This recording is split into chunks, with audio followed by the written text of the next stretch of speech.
కుటుంబ పాలనకు అవినీతి పాలనకు గ్యారంటీ కాంగ్రెస్ అని విమర్శించారు బీజేపీ ఓబీసీ మోర్చా జాతీయ అధ్యక్షుడు ఎంపీ లక్ష్మణ్. పాంచ్ న్యాయ్ కాదు అసెంబ్లీ ఎన్నికల్లో ఇచ్చిన హామీలను అమలు చేయాలన్నారు. బీసీలకు కాంగ్రెస్ అన్యాయం చేసిందని ఆరోపించారు.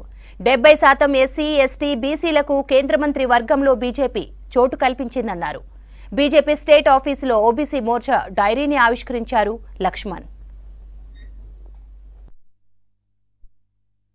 నిన్న కాంగ్రెస్ పార్టీ రాహుల్ గాంధీ సమక్షంలో పంచ న్యాయాల పేరు మీద కాంగ్రెస్ పార్టీ ప్రజలను వంచేదానికి మరొకసారి వారు తెరలేపారు. అసెంబ్లీ ఎన్నికల ముందు ఇచ్చినటువంటి 6 గ్యారెంటీలకే దిక్కు లేదు.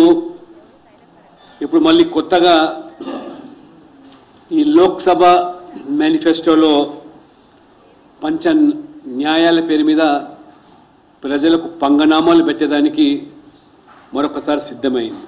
కాంగ్రెస్ పార్టీ చెప్పే దాంట్లో నిన్న చూస్తూ ఉంటే మహిళలకు మరొకసారి ₹1,00,000 ప్రకటించి 2,500 దిక్కు లేదు, ₹1,00,000 ఇస్తామని చెప్పి మరోసారి మోసానికి వారు తెరలేపుతూ ఉన్నారు. పైపొచ్చి నిన్న సామాజిక న్యాయం గురించి వారు మాట్లాడుతుంటే దెయ్యాలు వేదాలు వల్లించినట్టుగా ఉంది.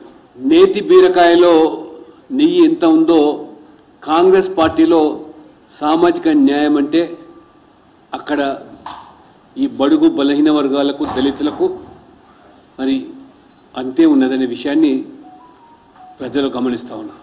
చివరికి భారతరత్న నెహ్రూ కుటుంబానికి పరిమితం చేసినటువంటి ఆ కుటుంబ సభ్యులకు వారికి పరిమితం చేస్తే డాక్టర్ బాబాసాహెబ్ అంబేద్కర్కు భారత రత్న ఇవ్వకుండా ఏ రకంగా మరి కాంగ్రెస్ పార్టీ వ్యవహరించిందో, అంతేకాదు అత్యంత వెనుకబడ్డ సామాజిక వర్గానికి సంబంధించినటువంటి కర్పూరి ఠాకూర్ వారు తన జీవితం అంతా కూడా బడుగులకు రాజ్యాధికారం కోసము ఏ రకంగా పోరాటం చేశారో, వారు బీహార్ ముఖ్యమంత్రిగా అనేకమైన సంస్కరణలు రిజర్వేషన్లు మహిళలకు